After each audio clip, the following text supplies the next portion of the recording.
When I was 9, my father walked into the woods behind our house and never came back. The only thing they found was his boot beside the old stone well, and the whispering started the next night. My name is Natalie Vance.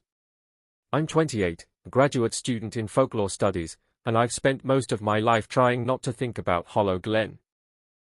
It's a quiet Appalachian town, foggy hills, moss-covered gravestones, and the kind of silence that sticks to your skin. It's where I was born, where my mother died, and where my father vanished without a trace. He was a carpenter. A gentle man who used to whistle old mountain tunes while fixing things around the house. One day in late October, he left with a flashlight and his tool belt, muttering about a strange noise near the old well in the forest. He never came back. Search parties combed the woods. Drones scanned the area. Nothing. The well was sealed shut with a rusted grate and iron spikes. No one believed it had anything to do with it, except me. Because I heard him. The night after he disappeared, I woke up to whispering. Faint. Coming from the direction of the woods. It said my name. I never went back, until my aunt died last month and left me the family cabin. I considered selling it. But something pulled me back. A compulsion. Or maybe guilt. The cabin was mostly untouched. Dust everywhere. My father's old tools still hanging in the shed. A box of his sketches and notes under the floorboards, maps of the forest, symbols I didn't recognize, dates circled over and over, October 28th. That was the day he vanished. I visited the well. It looked the same. But as I stood there, the whispering returned. Natalie. The wind was still. My phone recorded it. I played it back. Nothing but static. I reached out to a local historian, Elliot, who ran the town's archival society.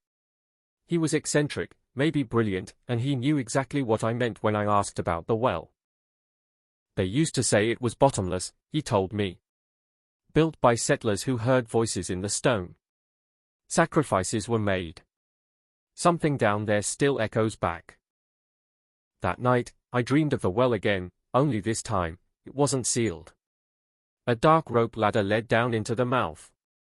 My father stood at the edge, eyes black as oil, whispering something I couldn't understand. He pointed down.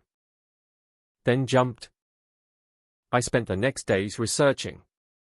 My father's journal included fragmented memories of the well, pages of symbols, and repeated phrases.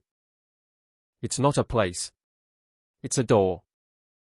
I heard her voice last night, Sarah. She's in the stones. Sarah was my mother. Elliot helped me decipher the symbols.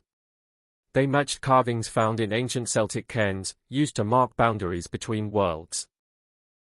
The journal's final page was dated the day before he vanished. It read, "The seal is weak. If I go in, maybe I can hold it closed."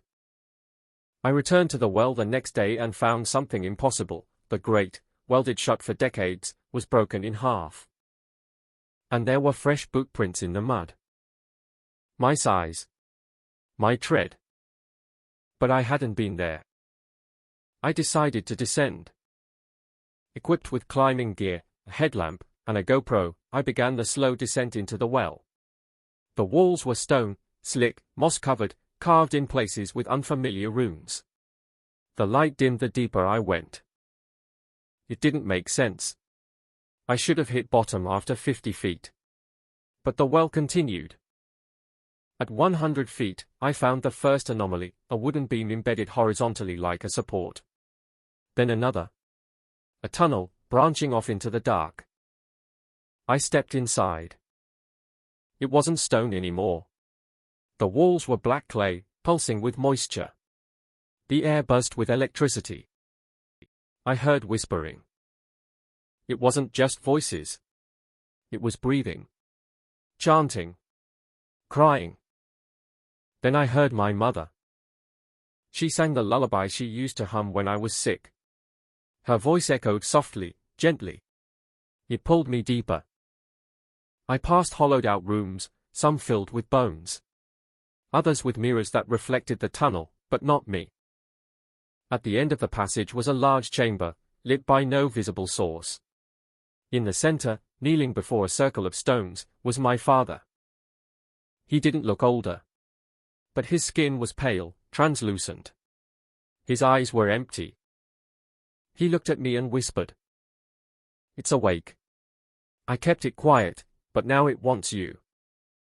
He explained everything. The well wasn't natural. It was a containment. A seal. A cage built by ancient hands to imprison something that feeds on memory and grief. My mother had died trying to warn him. She'd heard the voices for years. And when he went down, he hadn't fallen. He'd gone willingly, believing he could seal it from the inside. But now, the seal was weakening. It needed fresh blood. A new sentinel. "It chose you," he whispered. "You answered." The only way out was to finish the ritual.